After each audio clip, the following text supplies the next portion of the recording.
মামদো ভূতের ছানা পঞ্চম পর্ব। আমার ছোট্ট বন্ধুরা, তোমরা সবাই নিশ্চয়ই খুব ভালো আছো। আচ্ছা, তোমরা কি জানো তোমাদের মামদো ওদিকে ঠিক কি কি করছে? তবে শোনো, এই যা, আমি তো ভুলেই গিয়েছিলাম।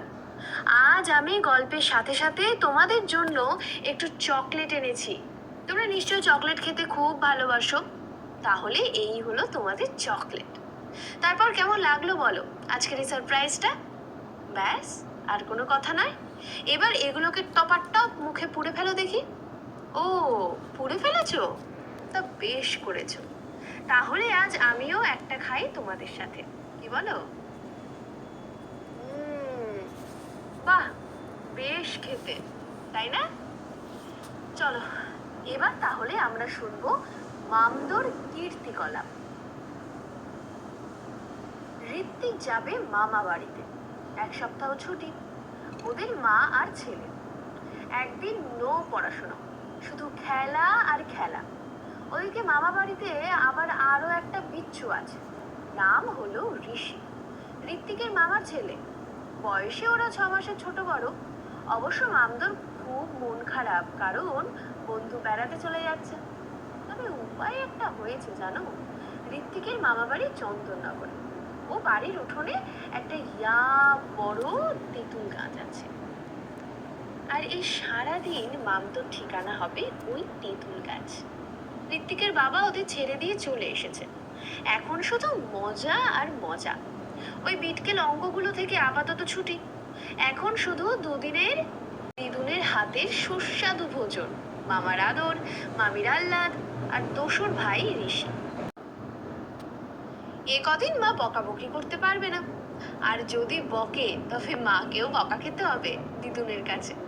যদিও মামদোর বিষয়টা ইতিমধ্যে জেনে গেছে ঋষি। যতই হোক এটা ওদের বাড়ি, তাই ওদের বাড়িতে কি হচ্ছে না হচ্ছে তা জানার অধিকার ওর আছে বই কি।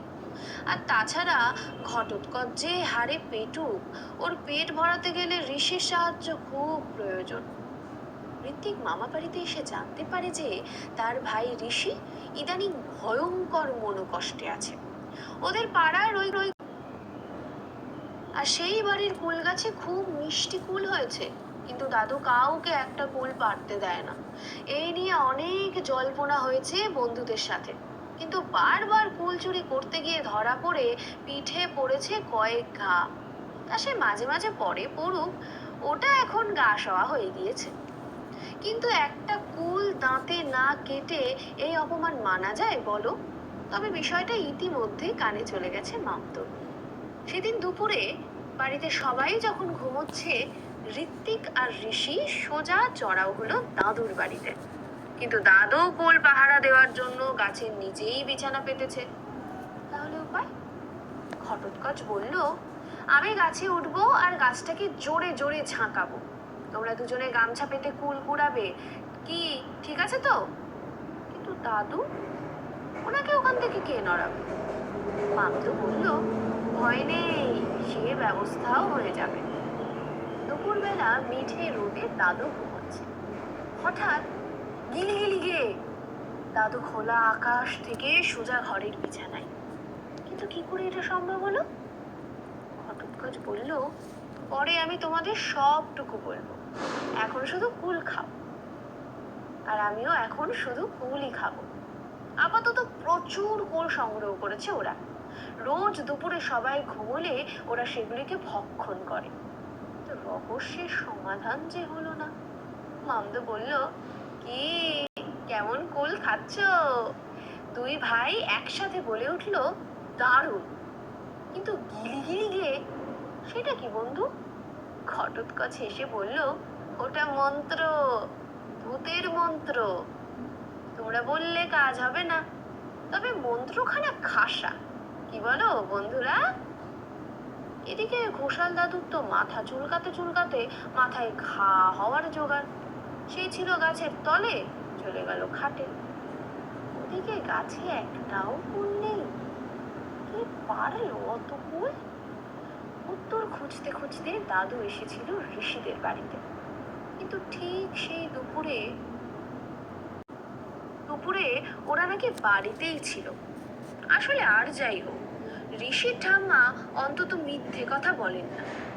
আচ্ছা বন্ধুরা বলো তো, তবে কি ঋত্বিকের দিদুন কিছু টের পেয়ে গিয়ে ওদের বাঁচালো? কি, পারলে না তো বলতে? ঠিক আছে, আমি বলছি, তোমরা শোনো। ঋষির ঠাম্মা সবটাই ধরে ফেলেছিল, আর ঋত্বিক ওর দিদুনকে সবটাই বলে দিয়েছিল। আসলে দিদুনও বড্ড ভালোবেসে ফেলেছিল বেচারি মামদোকে। তবে সবচেয়ে বড় কথা হলো, মামদো এমনই, ভালো না বেশি পারা যায় না। তাহলে আজ এই পর্যন্তই। এবার তোমরা তাহলে ঘরে গিয়ে পড়তে বসো, আর আমি যাই, দেখি আমাদের মামদো এখন ঠিক কি করছে।